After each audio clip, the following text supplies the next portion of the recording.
नमस्कार, प्रणाम। आप देख रहे हैं चौकस भारत और मैं हूं आपके साथ आपका दोस्त विवेक। इस वक्त हम बनारस आए हुए हैं और बनारस में जिनके पास आए हुए हैं वो कोई परिचय के मोहताज नहीं। आशीष वर्मा जी हैं, इन्होंने कई गाने को सुपरहिट बनाया है। इनका टैलेंट आप सभी को पता है। सर, सबसे पहले तो चौकस भारत में स्वागत है आपका। आपका भी नटराज स्टूडियो में स्वागत है और चौकस भारत देखने वाले सभी लोगों को मेरा नमस्कार। सर, शुरुआत करते हैं सबसे पहले भोजपुरी से, जी। क्योंकि भोजपुरी के लिए काम किया जाता है। इन दिनों भोजपुरी में हुँ। बहुत कंट्रोवर्सी चल रहा है, बहुत विवाद चल रहा है। तो इसको आशीष वर्मा किस नज़र से देखते हैं? ऐसा कुछ नहीं है, ऐसा भी नहीं है कि ये हमारे इंडस्ट्री में पहली बार हो रहा है और विवादों से और कंट्रोवर्सी से हमारे इंडस्ट्रीज़ और हमारे इंडस्ट्री के स्टार्स भरे हुए हैं। तो ये कोई चौंकने वाली बात नहीं है, बस इससे थोड़ा ध्यान हटा कर के बस अपना काम करने की ज़रूरत है। और जहाँ सर जातिवाद का मुद्दा आ जाता है हुँ। कि हम अहिरान, हम बबुआन, हम पंडित, सब जातिवाद पे आजकल भोजपुरी इंडस्ट्री सीमित रह गया है। टैलेंट कहीं न कहीं छुप जा रहा है अच्छे लोगों का, और सिर्फ़ इसी चीज़ों पे वायरल हो रहे हैं कि हम अहिरान से, हम बबुआन से। सब लोग लाइव आकर के किसी न किसी को गाली देते। इन दिनों सोशल मीडिया इतना अच्छा प्लेटफ़ॉर्म लोगों को मिल गया है कि पॉपुलर होने के लिए गाली देना चालू कीजिए, आप भोजपुरी में हिट हो जाइएगा। एक्चुअली मैं यूँ कह लूँ तो एक डर सा है जो लोगों को सता रहा है, चाहे वो हमारे स्टार्स हों, चाहे वो हमारे स्टार्स के राइटर हों और चाहे हमारी श्रोता हो। ये तीनों को मैं दोषी मानता हूँ।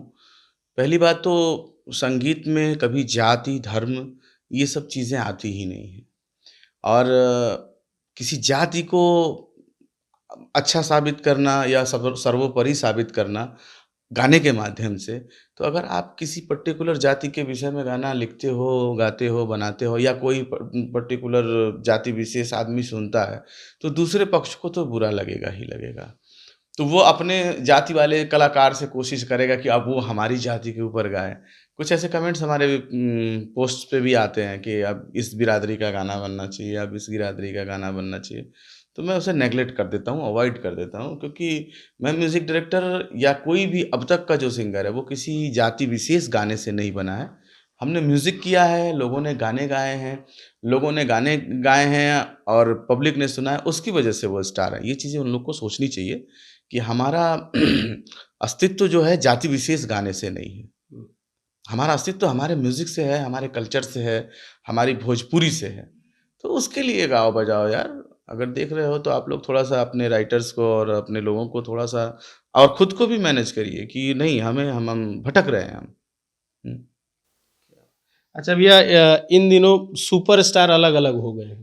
पहले हुँ। एक थे, अब अलग-अलग हो गए हैं, हाँ, सबकी नज़र में। हाँ, समर सिंह की एक अलग टीम बन चुकी है, खेसारी जी की एक अलग टीम है, पवन जी की एक अलग टीम है, हाँ, रितेश जी की एक अलग टीम है। हाँ। पहले भोजपुरी एक हुआ करती थी, जी। लेकिन आज के समय में हाँ। भोजपुरी अलग-अलग बँट चुकी है। तो इसमें कितना एक म्यूज़िक डायरेक्टर का या जुड़े उन लोगों का, कलाकारों का जो सबके लिए चाहते हैं कि काम करें, उनके लिए कितना कठिन होता है इन सब चीज़ों को? क्योंकि आप खेसारी जी का काम करेंगे तो पवन जी की टीम आपसे उतनी नाराज़ रहेगी, हुँ, और पवन जी का काम कीजिएगा तो समर जी की टीम उतनी नाराज़ होगी। हुँ, ये म्यूज़िक डायरेक्टर लोगों का या जो स्टूडियो है हुँ। उनको भी बाँट दिया गया है कि ये मेरा स्टूडियो है, ये उनका स्टूडियो है, यहाँ मेरा होगा, उनका यहाँ नहीं होगा। तो इस तरह में आप लोग कैसे हैंडल करते हैं इन सारी चीज़ों को? देखिए हमारे यहाँ ऐसा कुछ नहीं है और हमारे यहाँ बहुत सिस्टम से काम होता है कि अगर 4 बजे पवन जी का टाइम अगर हमने दिया है, रितेश जी को टाइम दिया है, तो उस टाइम पीरियड में जब तक उनका काम नहीं खत्म हो जाएगा, हुँ। तो नेक्स्ट डे या नेक्स्ट टाइम उन किसी अदर सिंगर को नहीं मिलता है। और मैंने सबके साथ काम किया, मैंने अक्षरा जी के साथ भी काम किया, तो पवन जी के साथ भी काम किया। मैंने रितेश जी के साथ काम किया, तो समर जी के साथ भी काम किया, खेसारी भैया के साथ भी काम किया, दिनेश भैया के साथ भी और इन लोगों के साथ सबके साथ काम कर भी रहा हूँ। और मैं एक चीज़ बता दूँ हमारे इंडस्ट्री की सबसे बड़ी विडंबना ये है कि कभी किसी म्यूज़िक डायरेक्टर को लोड दिया ही नहीं गया। उसे कभी हाइलाइट होने का सिस्टम समझा ही नहीं गया। वो हम आए ल चीज़ों को बदला हमने, तो एक म्यूज़िक डायरेक्टर क्या चीज़ होती है लोग जानने लगे। आज मेरे पोस्ट पे जब कमेंट आता है कि भैया म्यूज़िक डायरेक्टर कौन है? पहले मैं ये देखता हूँ और अगर आपका नाम है तो सिंगर कोई हो मैं ये नाम नहीं देखता। तो मुझे ये लगता है कि नहीं मैंने बिल्डअप किया है। मुझे मेरे पोस्ट पे कोई गाली नहीं दे रहा है। अच्छा कोई गाली दे रहा है तो उसमें 2 रीज़न होता है, या तो उसकी खुद की भावना से वो दे रहा होता है या कोई दिलवा रहा होता है। दो चीज़ें हैं कि नहीं उसको अब तुम लोग 10 आईडी से गरियाओ, 20 आईडी से गरियाओ, उसके फ़ोन पे ये करो, उसके ये करो, वैसे करो, तमाम चीज़ें हैं। तो उतनी गंदगी में हम नहीं जाना चाहेंगे, बट म्यूज़िक डायरेक्टर और राइटर एक बहुत बड़ी आधारशिला है और जिस पे ये सिंगर लोग गाते हैं, बजाते हैं, सारी चीज़ें हैं और ये एक टीम वर्क है। मैं ये नहीं कह रहा कि सिर्फ़ म्यूज़िक डायरेक्टर और राइटर ही ऐसे हैं, लेकिन ये एक टीम है जिसमें ये भी अहम हिस्सा है। ठीक है, हम अगर इंटरव्यू दे रहे हैं तो आपके कैमरामैन के थ्रू ये पब्लिक के पास जाएगा, तो उनका भी क्रेडिट होना चाहिए, एक सम्मान होना चाहिए, जो कि इस इंडस्ट्री में मेरे आने से पहले नहीं था। मैंने उस चीज़ों को बनाया, बिगाड़ा, गाली सुना, दुश्मनी हुई, लोगों से खटास हुआ, कुछ संबंध बने, कुछ संबंध जुड़े। आज एक एस्टेब्लिश्ड म्यूज़िक डायरेक्टर हूँ, तो मैं इसमें अपनी मेहनत को मानता हूँ, अपने काम को मानता हूँ। क्योंकि मेरा काम मैं अपनी ईमानदारी से करता हूँ, मेरा काम मैं बखूबी जानता हूँ कि मेरा काम मुझे कैसे करना है।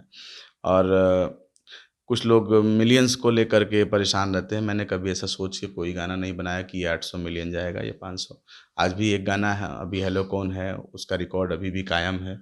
तो महादेव की कृपा है, पब्लिक का प्यार है और जो भी है, आप सब लोग देख रहे हैं। लड़ झगड़ करके अगर मुकाम बनाना होता, तो हो सकता है कि हमारे भी फॉलोवर 1 मिलियन रहे होते, 2 मिलियन हो जाते।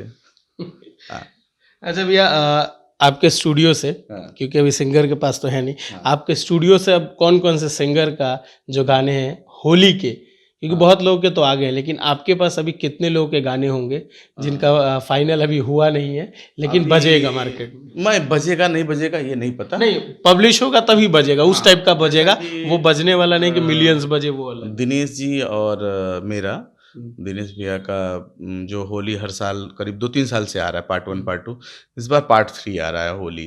बहुत मज़ेदार बनी हुई है और जो अभी बुलेट पे जीजा ये विनय पांडे जी, इनके साथ भी गाना आ चुका है और कुछ गाने और भी आ रहे हैं और मेरे खुद के गाने भी 2-3 आ रहे हैं। क्या बात। हाँ, होली क्योंकि होली मतलब फन वाला चीज़ है। मैंने अभी तक जितने लोगों को देखा कॉमेडी गानों से ख़त्म थी। ऐसा नहीं कि वो गाने गलत हैं, लेकिन थोड़ा-सा फन होना चाहिए। मैं उसी चीज़ को Enjoyment। हाँ, एन्जॉयमेंट हो, थोड़ा हँसी आए, गुदगुदाए, उस चीज़ को लेकर आने की कोशिश कर रहा हूँ अपने कंपोज़िशंस के माध्यम से। ओवरऑल जो दिनेश भैया के साथ गाना आ रहा है होली में सूचना जारी बा, सो सॉरी एग्ज़िट पोल उसका टाइटल है और वो निरहुआ एंटरटेनमेंट के ऑफ़िशियल चैनल से ही आ रहा है और बहुत ही कॉमेडी सॉन्ग है, मतलब बहुत ही ज़्यादा, उसमें बहुत मज़ा आने वाला है क्योंकि इस बार चुनाव भी है और गाना भी उसी मुद्दे को लेकर के है। तो तमाम पार्टियों के लोग जुटे हुए हैं और उसमें अपनी मंत्रणा चल रही है उन लोगों की और इसमें आम्रपाली दुबे जी भी नज़र आएँगी और तमाम लोग हैं, सारे लोग नज़र आ रहे हैं। क्या बात है। और फाइनल क्वेश्चन भैया, ये भोजपुरी में हुँ। कब तक विवाद जो है खत्म होगा और एक अच्छी भोजपुरी, साफ सुथरी भोजपुरी आपकी नज़र में आने वाली है? ये भोजपुरी आज भी साफ-सुथरी है, आज भी सब कुछ है। अब बनाने को है कि मैं गंदा गाना बना रहा हूँ कि अच्छा गाना बना रहा हूँ। मेरा घर, मेरी थाली साफ-सुथरी है। आप मेरे घर आए हैं, मैं आपको खाना आपको क्या खिलाता हूँ, ये मेरे ऊपर है कि मैं आपको कैसा खाना दूँ।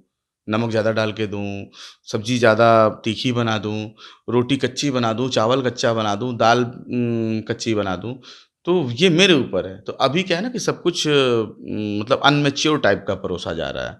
इतना एक्सपीरियंस होने के बाद भी हमारे सुपरस्टार्स जो है कहीं पता नहीं किस जगह गुम है, कहाँ दिमाग है, कि वो लोग समझ नहीं पा रहे हैं कि नहीं हम लोग कितनी बड़ी गलती कर रहे हैं। तो ये चीज़ें वहीं से बिगड़ी हैं, वहीं से सुधरेंगी। क्योंकि वो अगर हमको बोलेंगे कि नहीं बम बनाओ, तो हम बम ही बनाएँगे। हाँ, बहुत अगर आत्मीयता जाग गई, इंसानियत जाग गई तो हम बोले नहीं भैया हम बम नहीं बनाएँगे। तो बोले कि तुम मत बनाओ, तुम्हारे अलावा कोई और बनाएगा। तुम म्यूज़िक डायरेक्टर तुम नहीं बनाओगे, कोई और बनाएगा। तो ये वहीं से शुरू है, वहीं से ख़त्म होगा। चलिए, हम लोगों को इतना समय दिया आपने, उसके लिए बहुत-बहुत शुक्रिया। चलिए, धन्यवाद। बाकी आप लोग जो प्यार देते हैं भोजपुरी को करते रहिए, आशीष भैया को प्यार देते रहिए, चैनल को प्यार दीजिए और बाकी खबरों के लिए देखते रहिए चौकस भारत। नमस्कार।